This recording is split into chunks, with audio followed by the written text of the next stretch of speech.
Assalamualaikum warahmatullahi wabarakatuh. Masih dengan gua Vidi di Nyeritain Horor. Apa kabar nih teman-teman semua? Semoga kalian yang menonton dan mendengarkan cerita ini selalu diberi kesehatan dan dilancarkan rezekinya. Dan ini adalah kisah kelam dari seorang pengusaha sukses yang menyimpan rahasia mengerikan. Pak Herman. Dulunya dia ini hanya seorang buruh tani yang miskin. Hingga tiba-tiba dia kembali dengan kekayaan yang melimpah. Namun, di balik hartanya itu ada desas-desus tentang pesugihan Butokolo, jalan pintas yang menuntut tumbal nyawa. Satu persatu orang di sekitarnya meninggal secara misterius, hingga akhirnya dia sendiri yang menjadi korban. Setelah kematiannya, kutukan itu tidak berhenti. Keluarganya kehilangan segalanya dan dihantui oleh teror yang mengerikan. Benarkah ini hanya kebetulan? Atau ada harga yang harus dibayar atas kekayaan instan?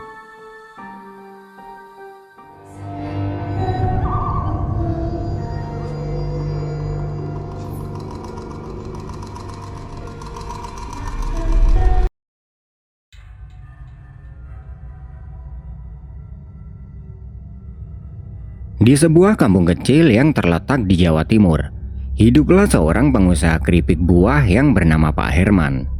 Di antara sawah-sawah hijau dan rumah-rumah bambu yang berjajar rapi, rumah megah Pak Herman berdiri mencolok. Temboknya tinggi, dengan pagar besi hitam yang berukir rumit, seakan membatasi dunia kecil kampung tersebut dari kemewahan yang dia miliki. Pak Herman dikenal sebagai orang terkaya di kampung itu. Keripik buahnya yang renyah dan manis telah menembus pasar yang luas. Truk-truk besar seringkali terlihat keluar masuk dari gudangnya, membawa hasil produksi ke berbagai kota. Bagi banyak orang, Pak Herman adalah inspirasi, bukti nyata bahwa kerja keras dan kegigihan mampu mengubah nasib. Namun, tidak semua warga kampung percaya pada kisah kesuksesannya. Di warung kopi, di bawah pohon beringin tua, desas-desus beredar. Konon, kekayaan Pak Herman bukan semata hasil kerja keras. Ada yang mengatakan bahwa di balik semua itu Pak Herman menjalankan pesugihan Butokolo, ilmu hitam yang menuntut tumbal nyawa sebagai imbalan kekayaan yang melimpah. Pak Herman, pria yang kini berusia 65 tahun, bukanlah orang yang lahir dari keluarga yang berkecukupan. Sejak kecil, dia terbiasa hidup dalam keterbatasan. Rumahnya kecil, berdinding anyaman bambu, dan jika hujan turun, atap bocornya akan membuat lantai tanah becek. Sehari-hari, dia bekerja sebagai buruh tani, membantu menggarap sawah milik orang lain dengan upah yang tidak seberapa. Bersama istrinya Bu Sarti, Pak Herman menjalani kehidupan yang serba kekurangan. Setiap hari, mereka harus berpikir keras untuk bisa makan esok hari. Jika panen gagal atau musim hujan datang terlalu panjang, mereka sering terpaksa berhutang ke rentenir kampung. Rasa putus asa pun perlahan mulai menggerogoti hatinya. Saat usianya menginjak 40 tahun, sesuatu yang aneh terjadi. Tanpa banyak penjelasan, Pak Herman tiba-tiba menghilang dari kampung. Para tetangganya menanyakan, dan Bu Sarti mengatakan bahwa suaminya pergi merantau ke luar kota. Katanya dapat kerjaan di pabrik keripik buah. Begitu kata Bu Sarti setiap kali orang bertanya. Namun, ada yang ganjil. Biasanya, jika seseorang merantau, mereka akan pulang setidaknya setahun sekali atau minimal mengirim kabar. Tapi Pak Herman benar-benar menghilang tanpa jejak. Dia tidak pernah mengirim surat, apalagi uang untuk keluarganya. Lama-kelamaan, orang-orang pun mulai melupakan kepergiannya. Hidup terus berjalan, dan Bu Sarti tetap berjuang sendirian di kampung. Namun, beberapa orang yang jeli mulai menyadari sesuatu. Bu Sarti tetap miskin. Jika benar suaminya bekerja di pabrik, mengapa dia masih harus bekerja mencuci baju tetangga untuk bertahan hidup? Warga pun mulai berbisik.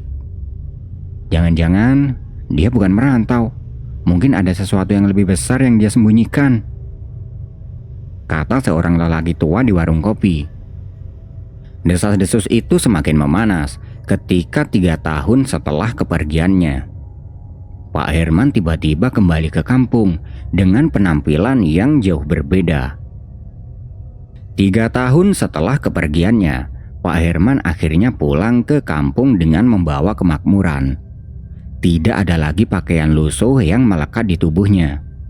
Kini, dia mengenakan baju berkerah rapi dengan dompet tebal di saku celananya. Orang-orang kampung terkejut melihat perubahan drastisnya. Namun, Pak Herman hanya tersenyum dan berkata, "Rezeki dari kerja keras, gak ada yang instan." Dia segera menyewa sebuah lapak kecil di pasar, menjual keripik buah khas daerah. Awalnya, orang-orang mengira bisnis itu akan berjalan biasa saja, seperti usaha kecil lainnya. Tapi entah bagaimana, hanya dalam beberapa bulan, dagangannya selalu laris manis. Pelanggannya datang bukan hanya dari kampung sekitar, tapi juga dari luar kota. Usahanya berkembang pesat. Dari 1 lapak, dia menyewa 2, lalu 3, dan seterusnya. Beberapa bulan kemudian, dia sudah bisa mempekerjakan karyawan untuk membantunya. Namun, di tengah kesuksesannya, musibah datang. Putra bungsunya yang bernama Bayu, yang baru berusia 12 tahun, dia meninggal secara tiba-tiba dalam kecelakaan. Menurut cerita warga, malam itu hujan turun deras. Bayu baru saja pulang dari rumah temannya ketika sebuah truk besar melaju kencang dan menabraknya di tikungan dekat hutan. Dia tewas seketika. Seluruh kampung berduka, ibu-ibu menangis, anak-anak takut, dan para lelaki berkumpul di rumah duka untuk melayat. Tapi, ada satu hal yang mengganjal. Pak Herman tidak tampak bersedih sama sekali. Tidak ada air mata, tidak ada raut wajah duka. Dia hanya berdiri dengan ekspresi datar, seolah tidak peduli pada kepergian anaknya. Bahkan setelah pemakaman selesai, dia langsung kembali bekerja seperti biasa. Seakan-akan tidak pernah terjadi apa-apa. Yang lebih aneh, setelah kepergian Bayu, usahanya justru semakin melejit. Dia tidak lagi hanya menyewa lapak di pasar. Sebulan setelah kematian putranya, Pak Herman membeli toko sendiri. Tidak lama kemudian, dia membangun rumah besar yang menjulang megah di tengah kampung. Jauh berbeda dari rumah lamanya yang dulu kecil dan reot. Orang-orang mulai berbisik. "Apa kamu gak merasa aneh? Sejak anaknya meninggal, usahanya malah semakin maju. Aku dengar kalau pesugihan Butokolo memang butuh tumbal nyawa. Jangan-jangan..." Gus, jangan bicara sembarangan." Namun, seberapapun mereka mencoba menutupi ketakutan mereka, keanehan demi keanehan terus bermunculan. Beberapa warga mengaku sering mendengar suara tangisan anak kecil dari rumah Pak Herman pada tengah malam. Ada pula yang melihat sosok hitam besar berdiri di depan gerbang rumahnya, hanya untuk menghilang dalam sekejap saat didekati. Bagi sebagian orang, semua itu hanya kebetulan. Tapi bagi mereka yang percaya pada dunia gaib, kematian Bayu bukanlah kecelakaan biasa. Dia adalah tumbal pertama dalam perjanjian gelap yang telah dibuat oleh Pak Herman. Dan jika benar demikian, apakah akan ada tumbal berikutnya? Sejak kematian putra bungsunya, kekayaan Pak Herman terus melonjak drastis. Namun, di balik kesuksesannya itu ada sesuatu yang ganjil. Hampir setiap tahun, selalu ada karyawan yang meninggal secara tiba-tiba. Penyebabnya beragam. Ada yang sakit mendadak, ada yang mengalami kecelakaan, bahkan ada yang ditemukan tewas di dalam rumahnya sendiri tanpa sebab yang jelas. yang membuat bulu kuduk merinding. Setiap kali ada karyawan yang meninggal, usaha Pak Herman justru semakin maju. Terlalu sering, ini tidak wajar, bisik orang-orang kampung. Awalnya, warga menganggap semua itu hanyalah kebetulan. Tapi semakin lama, pola itu menjadi terlalu jelas untuk diabaikan. Misalnya, tahun pertama setelah kematian Bayu, seorang pekerja bernama Mas Darto tiba-tiba jatuh sakit. Padahal, sehari sebelumnya dia tampak sehat-sehat saja. Dalam waktu kurang dari seminggu, tubuhnya kurus kering, matanya cekung, dan akhirnya meninggal dalam kondisi mengenaskan. Tahun berikutnya, Siti, seorang karyawan yang baru bekerja 6 bulan, ditemukan tewas di kamar kontrakannya. Tubuhnya membiru, matanya melotot, dan wajahnya seperti menyimpan ketakutan yang luar biasa.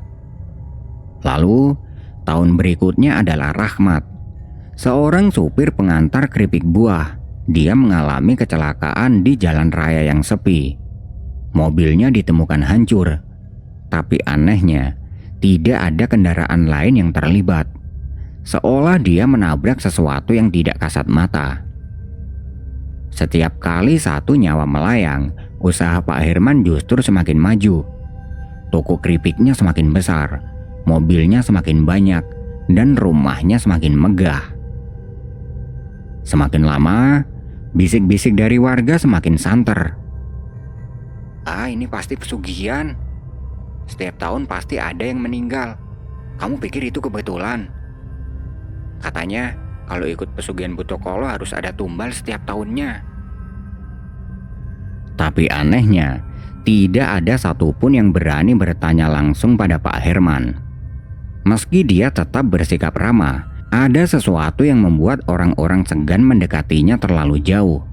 Mungkin itu karena tatapannya yang kini terasa kosong, atau karena suara langkahnya yang kadang terdengar seperti lebih dari satu orang saat berjalan di malam hari. Atau mungkin karena pada malam-malam tertentu, dari balik jendela rumahnya warga melihat bayangan hitam besar berdiri di belakangnya, sesuatu yang bukan manusia. Namun, semua orang memilih diam. Tidak ada yang ingin mencari masalah dengan Pak Herman, karena mereka tahu siapapun yang terlalu banyak tahu bisa menjadi tumbal berikutnya. Desas-desus tentang pesugihan Pak Herman semakin santer terdengar ketika sebuah tragedi mengerikan terjadi di pabrik keripik buahnya. Suatu pagi, saat para pekerja baru saja memulai aktivitas seperti biasa, tiba-tiba terdengar jeritan panjang dari dalam ruang produksi.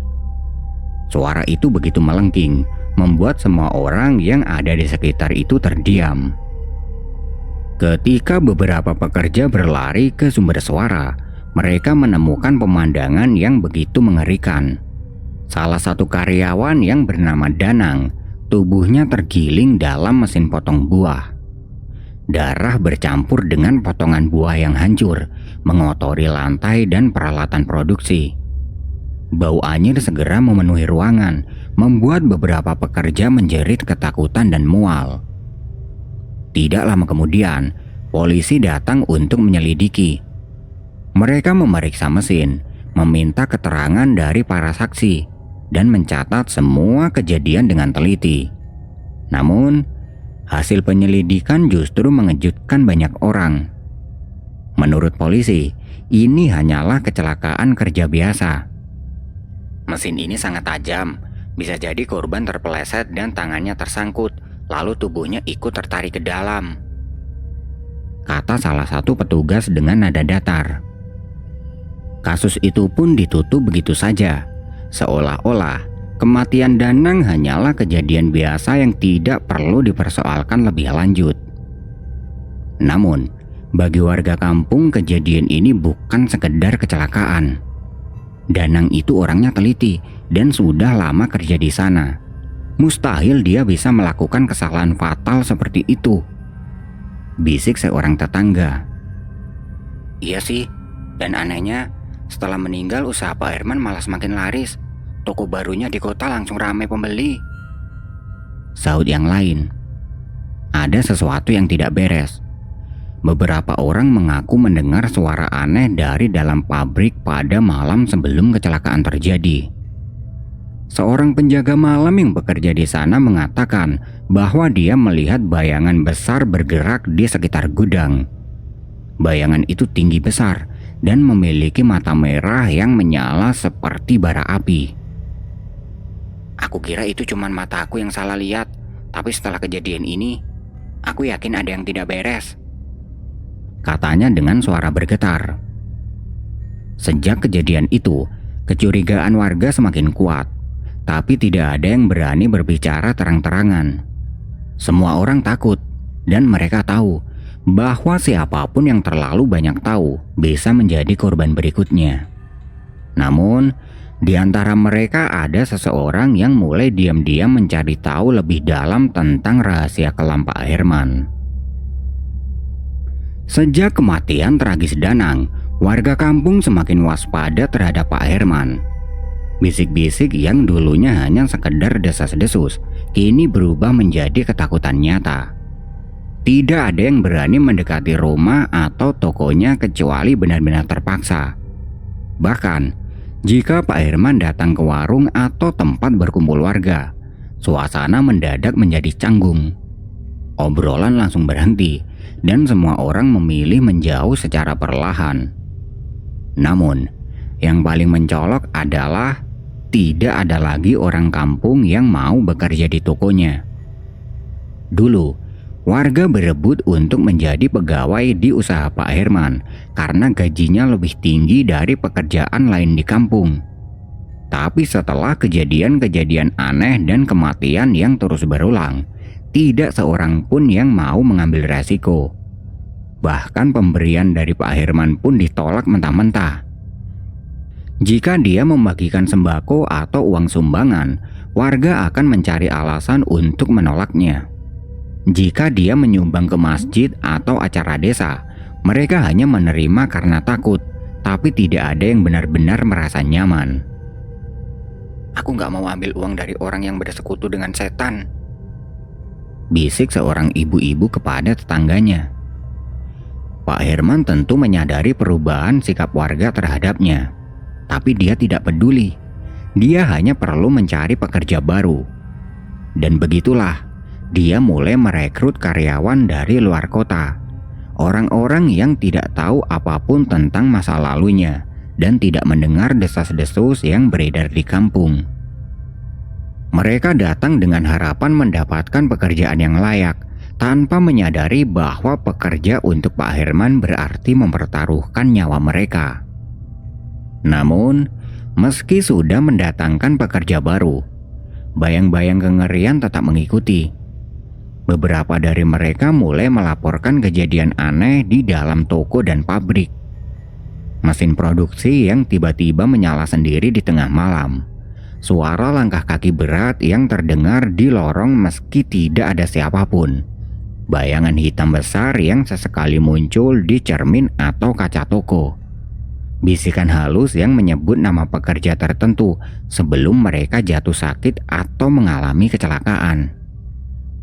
Dan seperti yang sudah diduga, kematian tetap terjadi. Seorang karyawan baru bernama Dodi ditemukan tewas di kamar mes pekerja dengan wajah membiru seperti orang yang sedang dicekik.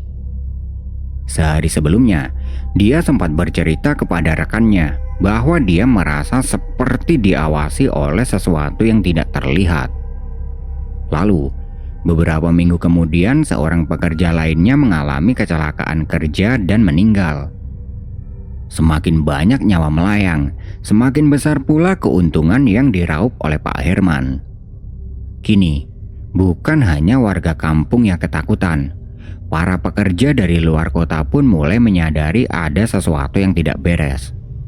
Namun, bagi mereka yang mencoba pergi dan meninggalkan pekerjaan ini, tidak semuanya berhasil keluar dengan selamat. Di puncak kejayaannya, Pak Herman hidup dalam kemewahan yang tidak pernah dia bayangkan sebelumnya. Rumah megah, mobil-mobil mahal, bisnis yang semakin berkembang. Semua yang dia inginkan sudah ada di genggamannya. Namun, di balik semua itu dia tidak pernah lepas dari kewajiban ritual pesugihan. Setiap tahun, pada tanggal yang sama, dia akan menghilang selama beberapa hari. Tidak ada yang tahu pasti kemana dia pergi. Tapi beberapa warga yang diam-diam mengamatinya mengatakan bahwa dia selalu menuju ke arah hutan di luar kota, tempat yang dikenal angker dan jarang dikunjungi orang. Itu adalah tempat pesugihan Butokolo, tempat di mana dia membuat perjanjian bertahun-tahun yang lalu. Tahun demi tahun, ritual itu berjalan lancar. Setiap kali dia kembali dari ritual, bisnisnya semakin maju. Namun tahun ini, sesuatu yang tidak terduga terjadi. Pak Herman tidak pernah kembali. Kabar mengejutkan datang ke kampung. Pak Herman meninggal secara mendadak di tempat ritualnya. Menurut cerita seorang warga yang kebetulan berada di sekitar area tersebut, Pak Herman tiba-tiba terjatuh dan mengalami sesak nafas yang hebat. Dia sempat terengah-engah, memegang lehernya seolah sedang kehabisan udara. Lalu tubuhnya kejang-kejang di tanah. Tidak ada yang bisa menolongnya. Dalam hitungan menit, dia sudah tidak bernyawa. Anaknya yang bernama Rizal, yang menerima kabar itu menolak percaya. Baginya, ayahnya tidak mungkin meninggal begitu saja. Dengan penuh kepanikan, dia membawa jasad Pak Herman ke berbagai rumah sakit, berharap ada dokter yang bisa memberikan jawaban pasti. Dia meminta dilakukan berbagai pemeriksaan, bahkan otopsi untuk memastikan penyebab kematiannya. Namun, hasilnya justru semakin membingungkan. Tidak ditemukan racun, tidak ada tanda-tanda serangan jantung, tidak ada riwayat asma. Pak Herman yang sebelumnya sehat dan bugar meninggal begitu saja tanpa sebab yang jelas.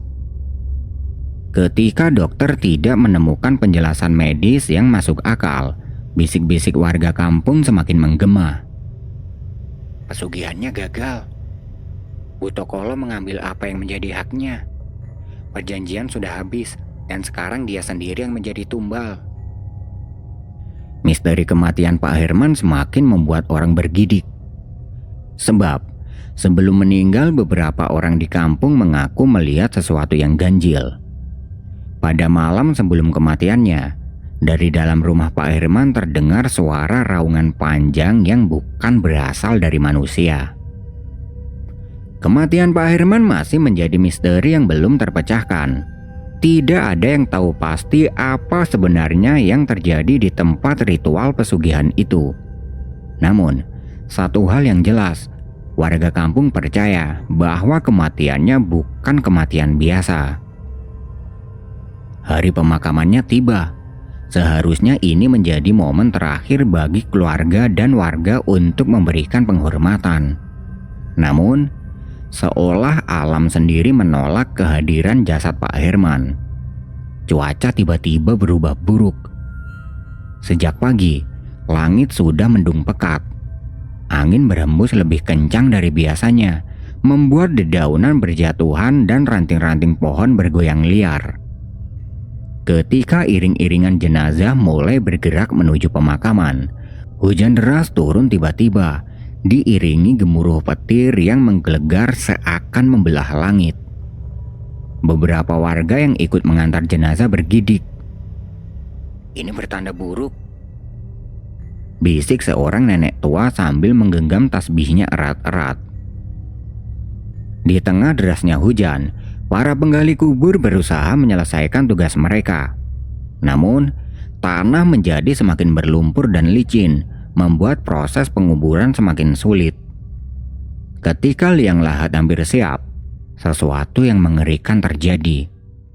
Petir menyambar pohon besar di dekat makam, membuatnya tumbang hingga beberapa meter dari tempat mereka berdiri. Para pelayat berteriak ketakutan. Beberapa berlari menjauh, sementara yang lain hanya bisa mematung dengan wajah pucat. Rizal, anak sulung Pak Herman, berusaha tetap tegar.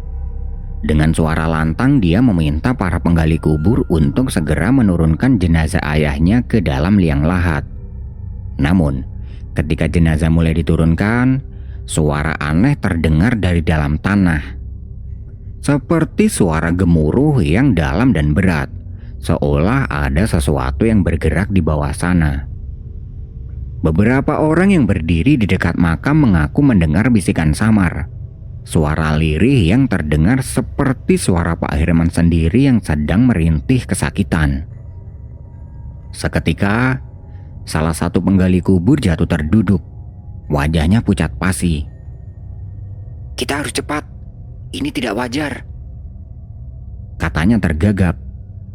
Akhirnya, di tengah badai yang masih mengamuk, jenazah Pak Herman berhasil dikuburkan. Tanah segera ditimbun, doa-doa dipanjatkan.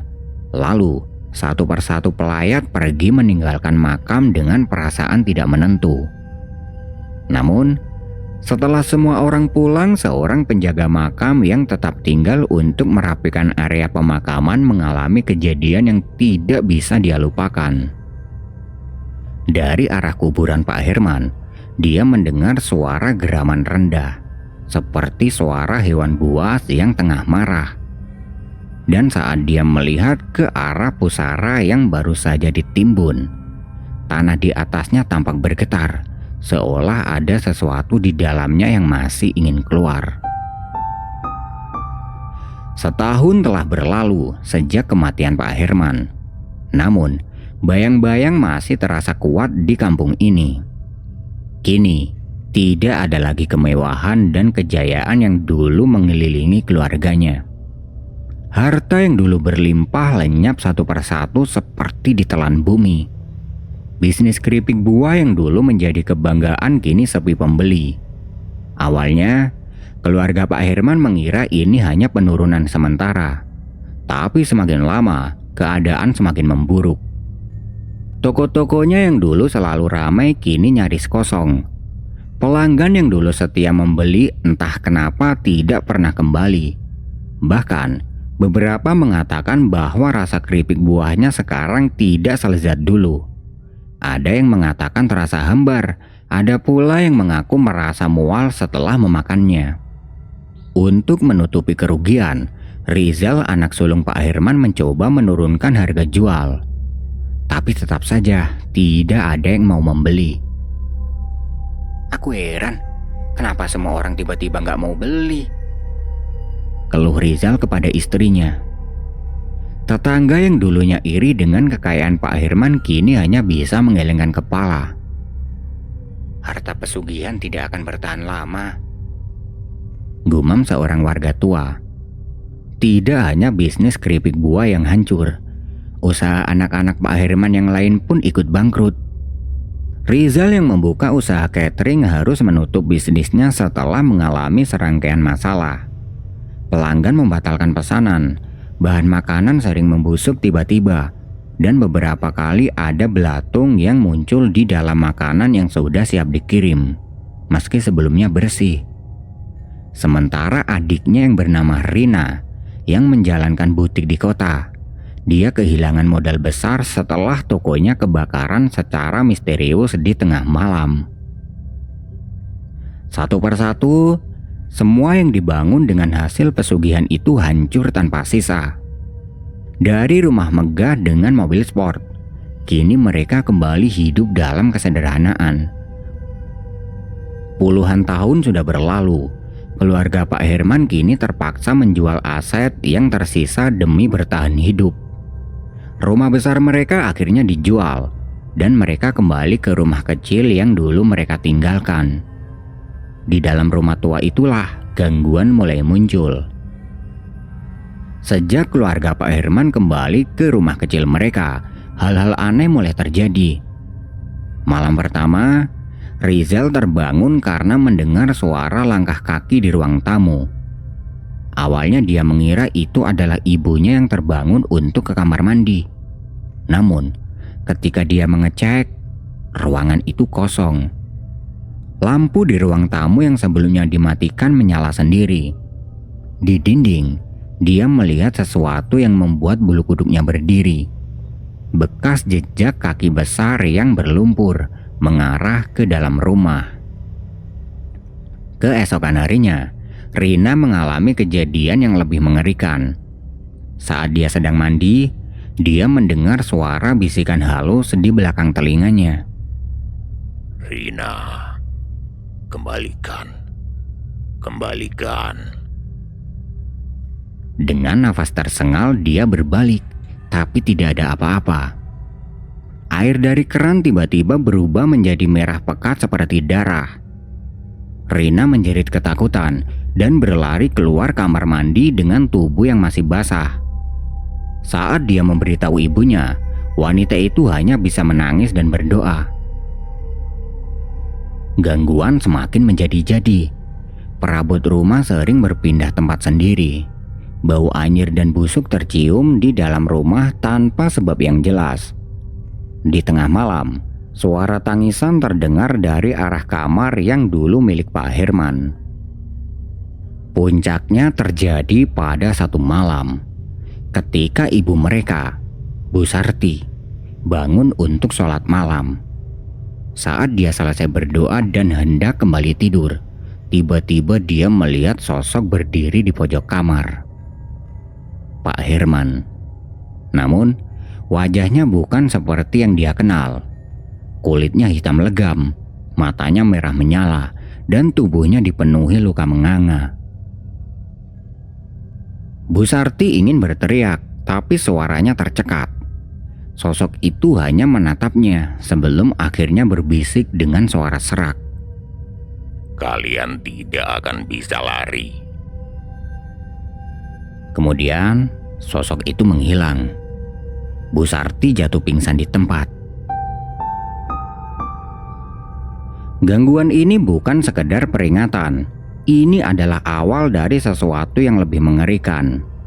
Apa yang sebenarnya diinginkan oleh roh Pak Herman? Dan apakah keluarga ini bisa lepas dari kutukan pesugihan yang masih membayangi mereka? Kejadian demi kejadian terus menghantui keluarga Pak Herman. Semakin mereka mencoba mengabaikan, semakin kuat gangguan yang mereka alami. Bu Sarti sering terbangun di tengah malam dan menemukan bantal serta selimutnya penuh dengan tanah kuburan. Rina mendapati wajahnya penuh dengan lebam misterius setiap pagi, padahal dia tidak ingat pernah terbentur sesuatu. Sementara Rizal, dia selalu merasa diawasi setiap kali dia duduk sendirian, baik di rumah maupun di luar. Ada bayangan hitam di sudut matanya yang selalu bergerak cepat sebelum menghilang. Mereka tahu ini bukan gangguan biasa. Akhirnya, setelah berkali-kali diteror, Rizal memutuskan untuk mencari pertolongan. Mereka pergi ke rumah seorang kiai yang cukup dihormati di kampung sebelah, yaitu Kiai Karim. Saat keluarga ini tiba di rumahnya, sebelum mereka sempat bercerita, Kiai Karim sudah menghela nafas panjang. "Kalian datang membawa beban yang berat," katanya dengan nada serius. Rizal langsung menceritakan semua yang terjadi, tentang bisnis ayahnya, kematian mendadaknya, hingga kejadian aneh yang menghantui mereka setelah harta mereka habis.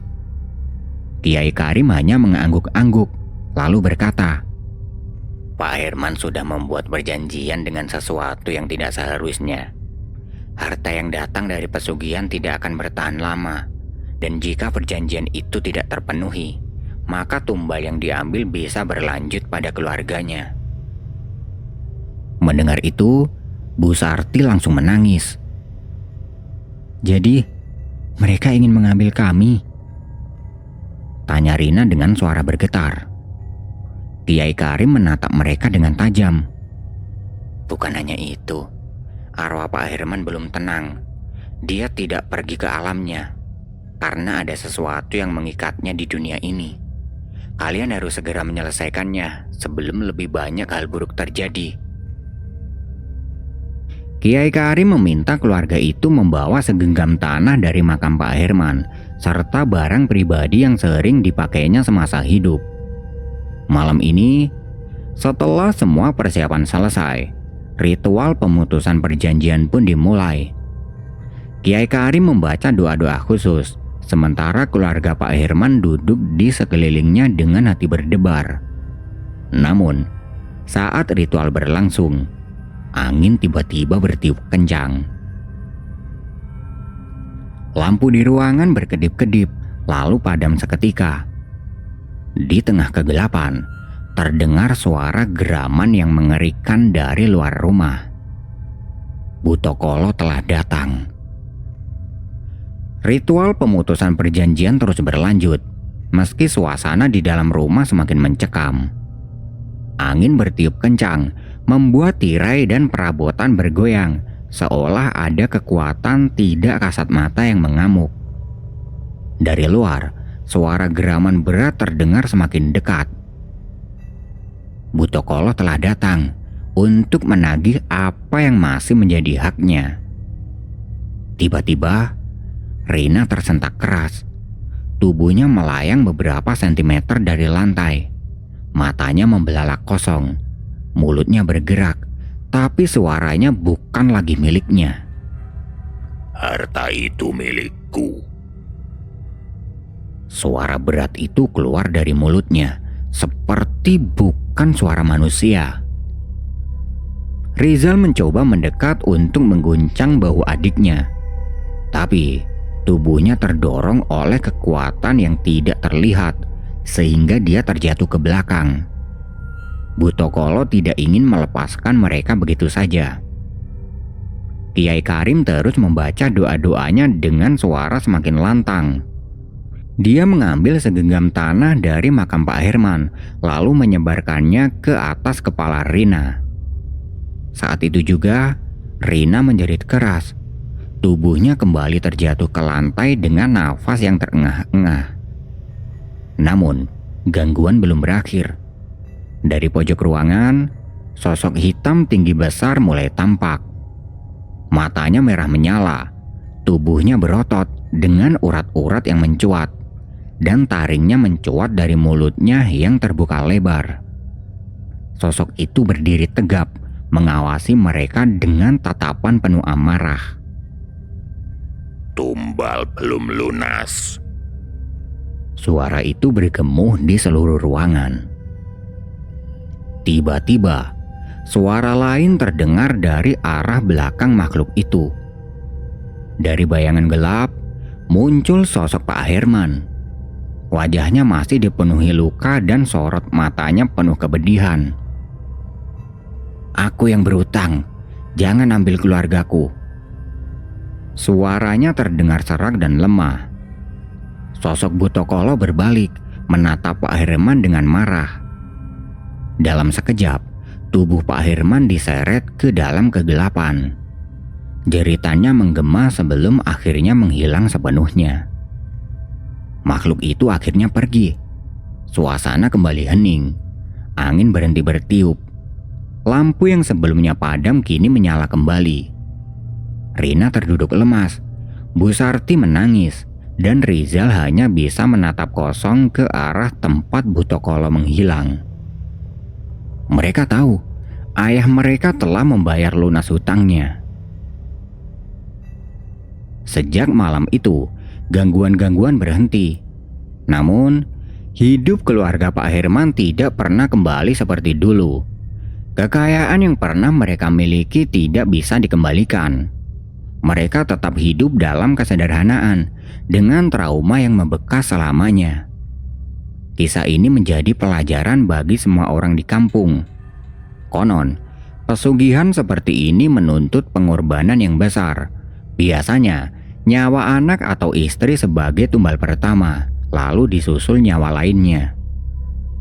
Harta yang didapat dengan cara itu pun akhirnya hanya menjadi kutukan bagi keluarganya.